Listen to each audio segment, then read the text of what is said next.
Mi nombre es Óscar López Pulecio y he escrito para Las Dos Orillas una nota que se titula El fin de la ideología guerrillera.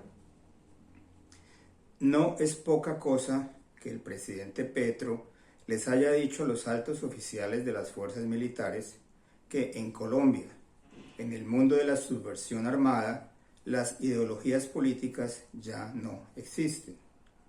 Por varias razones. La primera es por quién lo dice. El presidente fue parte activa de un grupo guerrillero urbano, el M-19, surgido de un hecho político mayúsculo, aún no del todo demostrado, el fraude electoral que llevó a la presidencia a Misael Pastrana en 1970. Grupo reincorporado a la vida civil en un acuerdo de paz firmado en 1990 bajo el gobierno de Virgilio Barco. Formado por estudiantes universitarios, nacido en las ciudades, con unas consignas nacionalistas y populares en defensa del proletariado urbano, el M-19 fue una novedad en la tradición ideológica de las guerrillas colombianas, inspiradas y financiadas por la Unión Soviética, China o Cuba, cada una de las cuales seguía una rigurosa cartilla comunista. Unos y otros, alentados por la esperanza de una revolución popular basada en un triunfo militar sobre el establecimiento. Fueron épocas de combates sin cuento y sin misericordia que incendiaron campos y aterrorizaron las ciudades. El M-19 cierra su acción militar y se dedica a la política, preservando una ideología que con los ajustes del tiempo lo llevó al poder 32 años después. Así que, si una guerrilla desmovilizada que hace política llega al poder, ¿para qué la ideología subversiva de las que restan en el monte? De alguna manera lo que sugiere el mensaje presidencial a los militares, que fue en realidad una muy sustentada conferencia sobre un tema que conoce bien, sobre la historia de la violencia en Colombia, es que su llegada al poder cancela la necesidad de una lucha armada. Lo segundo es a quién se los dice. El presidente Petro escoge una audiencia de la más alta oficialidad de las fuerzas militares para destacar que la dinámica del conflicto cambia para mal.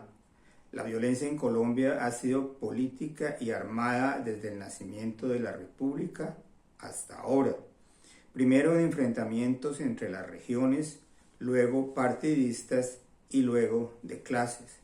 El de clases surgido de la inequidad en la distribución de la tierra entre campesinos y terratenientes que enfrentó al ejército brazo de la legalidad con el pueblo raso. Las fuerzas militares llevan actuando desde hace decenios con esa lógica, defender la institucionalidad establecida por las leyes contra quienes quieren cambiarla. Puede decirse que esa lucha la ganaron, y el acuerdo de paz del Teatro Colón con las FARC es reflejo de ese triunfo porque lo hicieron posible con el debilitamiento militar del adversario. Ese acuerdo es otro golpe mortal a las ideologías armadas, pues existe una, la más grande, que tranza con el establecimiento, renuncia a la idea de tomarse el poder por la fuerza y se integra al Congreso. Lo tercero y quizás lo más importante es la afirmación presidencial de que las ideologías guerrilleras han sido reemplazadas por dispersas maquinarias de guerra que luchan entre sí, cuyo objetivo es el control territorial de mercados ilegales, especialmente cocaína y oro. Una mala noticia que todo el mundo conocía, pero que es un impactante dicho por el supremo comandante de las fuerzas militares por las implicaciones legales y estratégicas que tiene. Las legales, que el espacio de negociación con esos grupos se reduce a lograr un acuerdo judicial para su sometimiento a la justicia, cuya generosidad depende de la voluntad de acabar con la violencia y las actividades ilegales.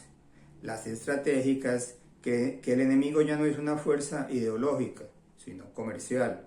Ninguna de las dos cosas hace más fácil, sino que más difícil, sino quizás más difíciles los acuerdos. Tienen razón en molestarse los viejos dirigentes del ELN que tratan de negociar un acuerdo de paz sin agendas precisas ni fecha en el calendario, como de costumbre, de que los hayan reducido a un cartel, pero es un poderoso llamado de atención sobre lo que se va a negociar.